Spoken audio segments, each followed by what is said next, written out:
Bienvenidos a Frente al Tablero, un canal dedicado a la difusión del ajedrez. En este espacio encontrarás lecciones de ajedrez de grandes maestros en formato audiovisual. Espero que te sea de gran utilidad y te ayude a mejorar tu nivel de juego. Sin más que agregar, nos adentramos en la clase. Tratado General de Ajedrez. Táctica. Primera parte. Temas básicos de combinación.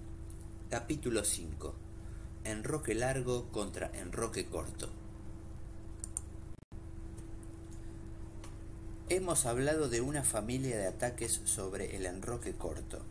Este es un tema de tan alto interés y de tanto poder de atracción para el aficionado que lo desmenuzaremos más adelante en varios de sus aspectos. Ahora nos ocuparemos del ataque y contraataque. Observaremos un doble duelo sobre ambos enroques, el corto y el largo, y veremos cómo, por la mayor debilidad natural de este último, triunfa generalmente quien se ha situado con el monarca en el ala del rey. Pero antes es justo que detallemos por qué causas es más débil el enroque largo. La razón es simple. Cuando el rey se coloca en el ala de la dama, tiene una mayor extensión de puntos vulnerables. C2, C7, B2, B7 y A2, A7. Además, es una invitación a que se le plantee un ataque, pues no hay jugador, por mediocre que sea, que no intente llevar a cabo una ofensiva cuando el adversario se coloca con su rey en ese sector del tablero. La mayor cantidad de líneas por donde el rey puede ser atacado hace que, generalmente, se abra alguna columna sobre el mismo por medio de los avances de peones, y de esta suerte los riesgos son mucho mayores. Dos tácticas bien definidas. Queda, pues, sin desearlo, sentada una estrategia, y es que quien ataca debe buscar el cambio de los peones de esa zona para abrir columnas sobre el rey, y que por lógica consecuencia, quien se defiende en todos los ataques sobre el enroque debe tratar de evitar esos cambios, bloquear la situación con sus propios peones. De esta manera, las piezas enemigas, especialmente las torres, no tienen acción. ¿Y cómo se logra esto?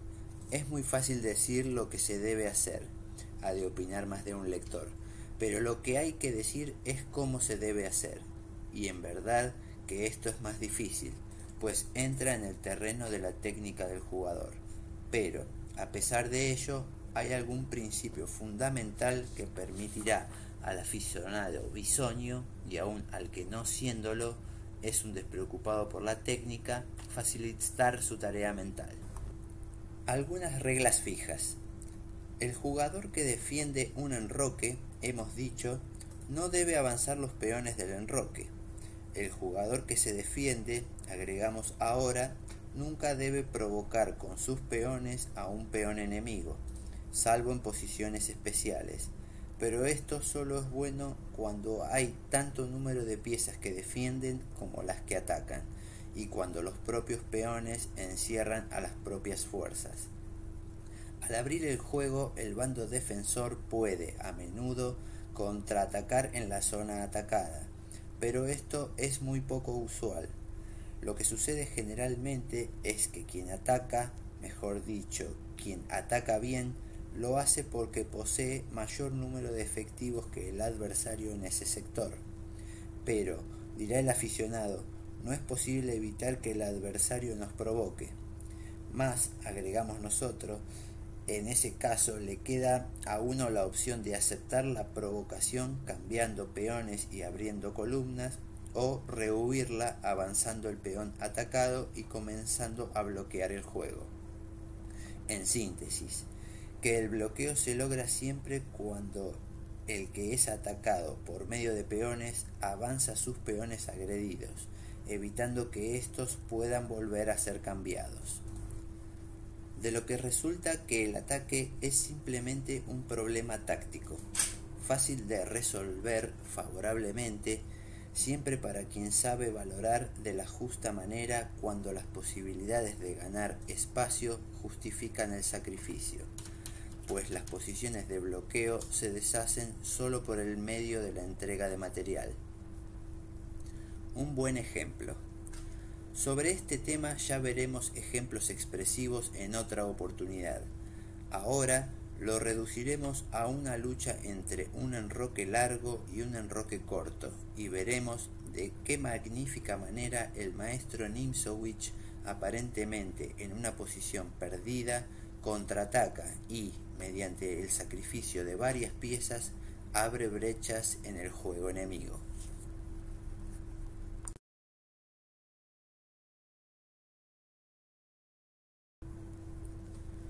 Con las piezas blancas, Nimzowitsch. Con las piezas negras, aficionado.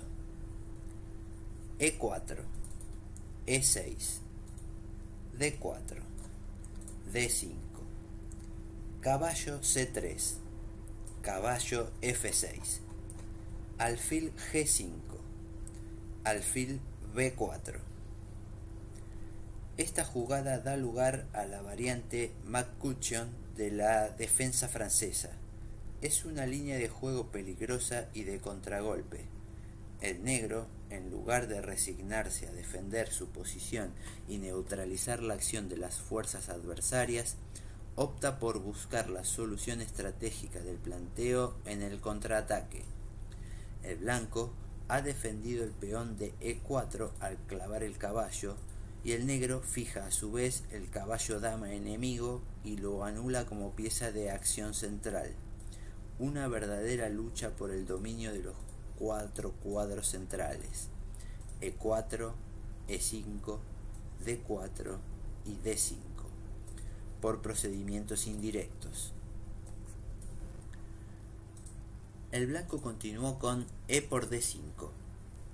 Más enérgica parece ser la jugada E5, que tiene la doble virtud de limitar el campo de réplicas enemigos, ya que ataca al caballo y este solo puede ser defendido mediante H6, que amenaza el alfil y no permite que el alfil dama negro entre a jugar.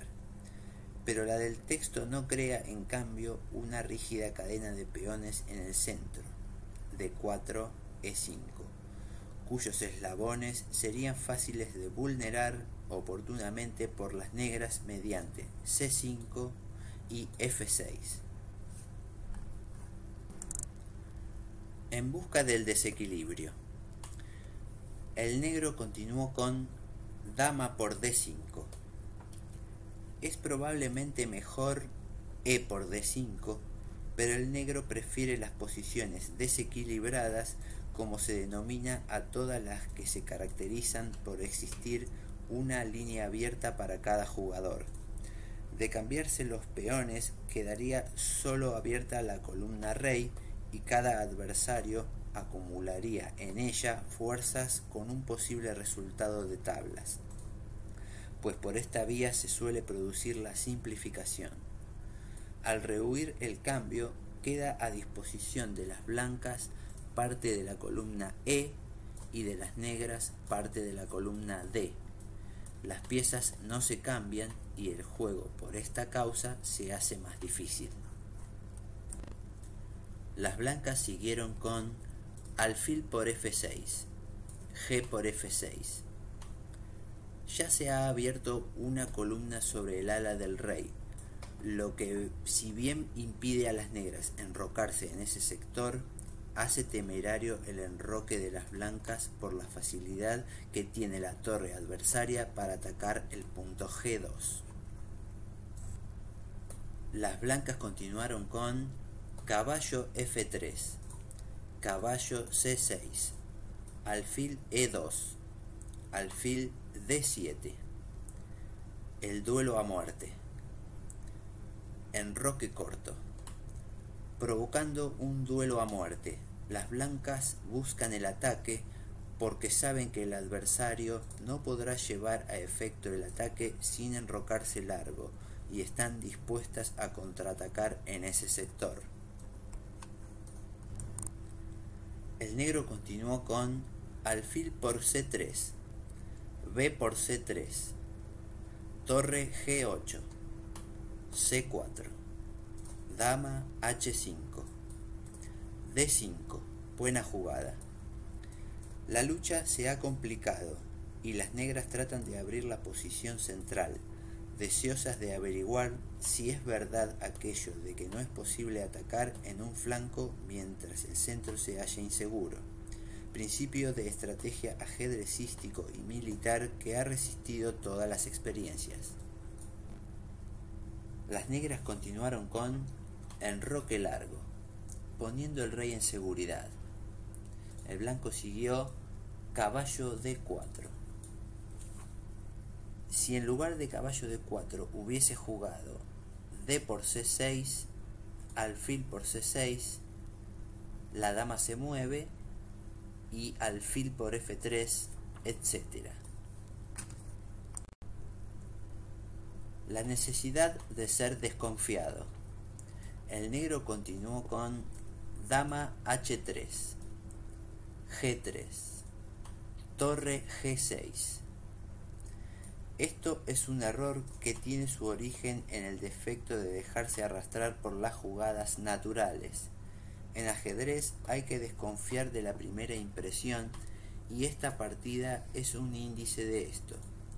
Obsérvese la aparente razón de esta movida, pues todo parece indicar que las blancas estarán perdidas después de la jugada torre H6 de las negras, pero Ninzowitsch ha visto más lejos y mediante una magnífica combinación destruirá las ilusiones de su adversario.